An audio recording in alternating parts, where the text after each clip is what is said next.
Alright guys, so we had a great time flying today. This is the AWK 210 and this is the Shriek style. Man, this thing's fun. Big motors, decent prop.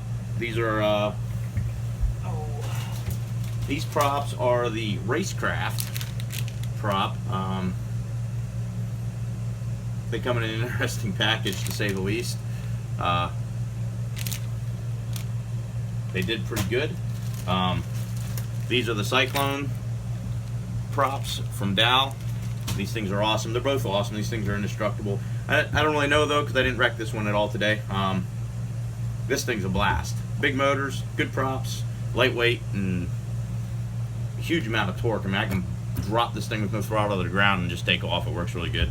No problems with this at all. I love the build. This thing is fast. As you can see, I've got a little issue with an arm. Glued it down. I did land. All my issues have been in landing. I broke the antenna on this side, which I've got replacements for that. It's no big deal. These props are really good. I mean, they're really good. I mean, I clipped one off the ground and hardly didn't bend it back, and right here it is. I got to bend it back, and will be as good as new.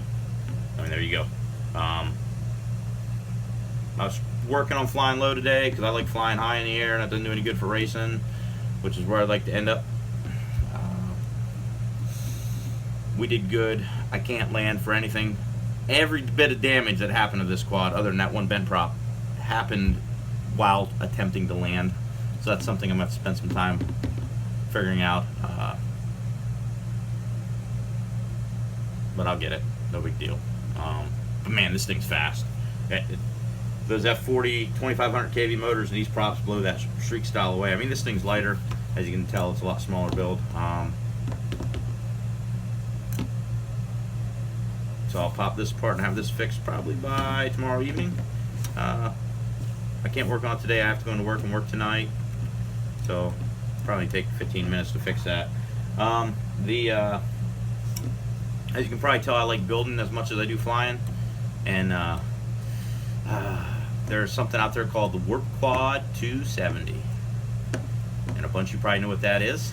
And I'm really thinking of getting that. I'm super impressed with these Brain FPV RE1 flight controllers.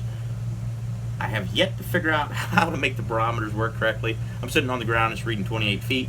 I imagine there's probably a way to reset that. I'll have to get with Martin over at Brain FPV and ask him what he does. It does have a little piece of foam in there. You know, so I would think we would be good. But the foam he sent came with it. Maybe it's not the best to use. I don't know. We'll figure that out. But I plan on using the Brain FPV RE1 and power distribution board. After I do some research, I want to make sure it can handle 5S. That's what I'm going to power the other quad with. I am going to run F80 T motors on that, along with a good 7-inch prop. And I'll probably go back to the 35 amp Cobras. Like I said, I had one burn out, but I really don't think that was ESC's fault. I do believe it was because I had the motor grounded, because here I'm running 30 amp ESCs, and I mean, I'm pushing it, no problems. I know after doing a bunch of research, 4S battery can't pop a 30 amp ESC anyway. So, I don't see the issue. But I'll probably run those 35 Cobras with that 5S on that AWK, or not on the AWK, on the Warp Quad. It is going to be an FPV setup. I'm going to put standoffs on it, put a different plate on it, on top, and I'm going to set it up for FPV. That thing's going to be fast. I mean, this is fast, but that thing's going to be insane. I'll probably wreck it the first time I have it out. But we'll probably go real long range on that with everything, you know. Same as the Shriek style, 700 milliwatt or 600 milliwatt transmitter. Yeah, I keep using Laminar X's. They work just fine. I've got quite a bit of range out of them. I probably had this quad a good half mile off the ground today, playing around and dropping it down to the ground as hard as I could. We'll see how it goes. But yeah, The Shriek style, like I said, I got that from Race Day Quads. All the ESCs are the 30 amp D-Shot 600 ready Speedex ESCs. They're freaking phenomenal and they're cheap. I'm running 8 of them right now, and even with those big F60 Pros at 2200 kV, and I mean I'm full throttle, no problems. No sync problems, no nothing. I am rocking D-Shot 600 8K on the RE1. Just factory pit tuning, man. I have had to adjust this. Nothing. These motors are great. They don't get very hot. None of them get very hot. I like the Cricket from Ready Made RC. First, it fits this top plate great. It fits that quad great, but it comes in a nice little protective case, and I can seal it with silicone, and we're good to go. Of course, as I've already said before, I take the connector off of it and I solder direct to the board, and then I use these True Blood soft mounts just to give a little bit more spring to my Mad Mushrooms. And these things work great too. I mean, I'm flying through my truck and I get a little static, not bad.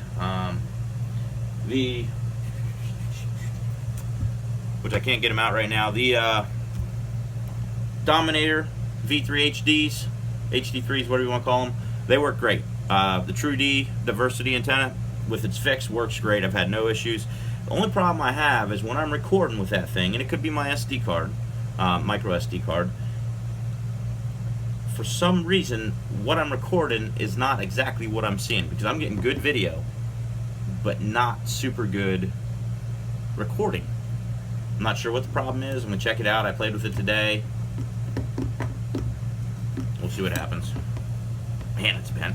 I'm gonna be ordering another bottom plate, like 20 bucks, just so I have a spare. Maybe I'll order 2, since I seem to want to diff shit into the ground when I wreck or when I land. That's again how the antenna got ripped off.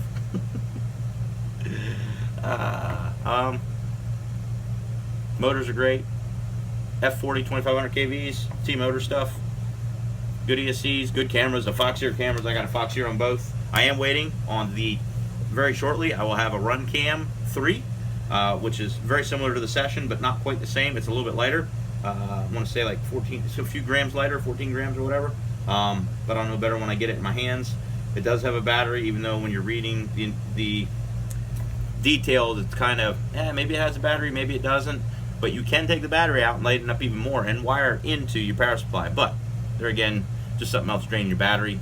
That little bit of weight, to me, isn't going to matter. Maybe to some pros, but that'll be going on the Shrike style for sure. I don't know about this. I have a mount for this. I just haven't mounted it, as you can see.